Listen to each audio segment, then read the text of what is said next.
Hello student, today we are going to learn about Newton's laws of motion. These laws are basic of science, or more precisely we can say uh, basic of physics. So okay, let's understand what are the laws. There are three laws of motion which describes the relationship between the force acting on a body and the motion of a body. And as the name suggests, Newton's laws of motion, formulated by Isaac Newton, he was an English physicist and mathematician. And I hope that you have seen this picture before. So there are first law, law of inertia; second law, law of force and acceleration; and third one, the law of action and reaction. Let us understand these laws in detail. Let's move on to next slide. Newton's first law, the law of inertia. It states that if a body is at rest or in uniform motion, it will remain at rest or in uniform motion unless until an external force is not applied on it. Let's take an example of it. Example 1. I think that you all have traveled with a bus and car. Okay. So when a bus suddenly start or stop, you feel certain push in backward or in forward direction. It depends upon the bus or car start or stop. Okay. I just figure, as we have seen in the first picture, when the bus start, if when the bus start suddenly, then our upper body is at rest. Okay, and our lower that our foot touches the floor of the bus. So our legs are in motion because they are in direct contact with the bus. So as the legs move in forward direction, but the upper body is at rest, so we feel backward push.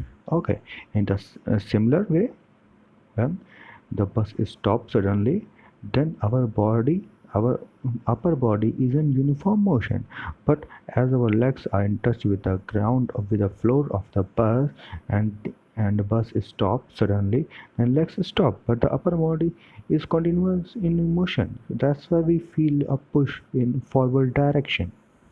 Let's take a second example. The upper example is for the when a body is in uniform motion. But and now we comes to the second example, a box on the placed on the ground which is at rest initially, and it remains at rest unless the external force not acted on it.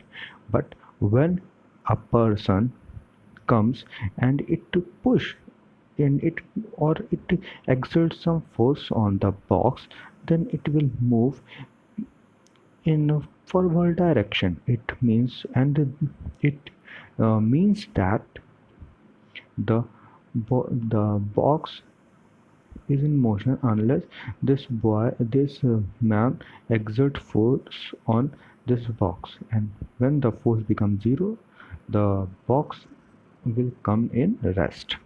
Okay, now come to the second law, the law of force and acceleration. It states that the rate of change of momentum with respect to time is equal to the force imposed on it. Or if we come mathematically, as we know that momentum P is equals to mass into velocity, and mass is the constant term, so it comes out forward and come out from the derivative, and it gives you m dv by dt, and dv by dt is the rate of change of velocity, which is equals to the acceleration. And it means that force is equal to mass into acceleration. Example, the acceleration of the object of this, like here we are talking about the car, so the acceleration of the car depends upon the mass of the car and the force exerted by uh, the external source. Now third law, the law of action and reaction. It states that when the two bodies interact, they apply force to one another that are equal in magnitude but opposite in direction. Let us take example. When you walk on the road, then your foot exerts force on the ground, and the same force but in opposite direction exerted by the ground to your foot. But the mass of the person and the mass of the earth is there is a huge difference between the masses of the two bodies.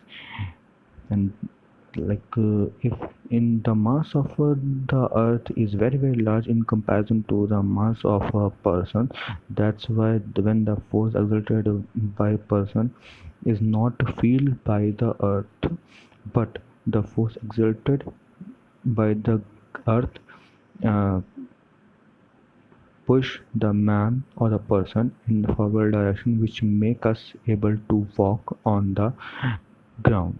So okay, so they are also known as the equal and opposite forces. Okay, yeah. So I think that you understood about these three laws of Newton's, and it's a great pleasure to make you understand this topic. Okay, thank you.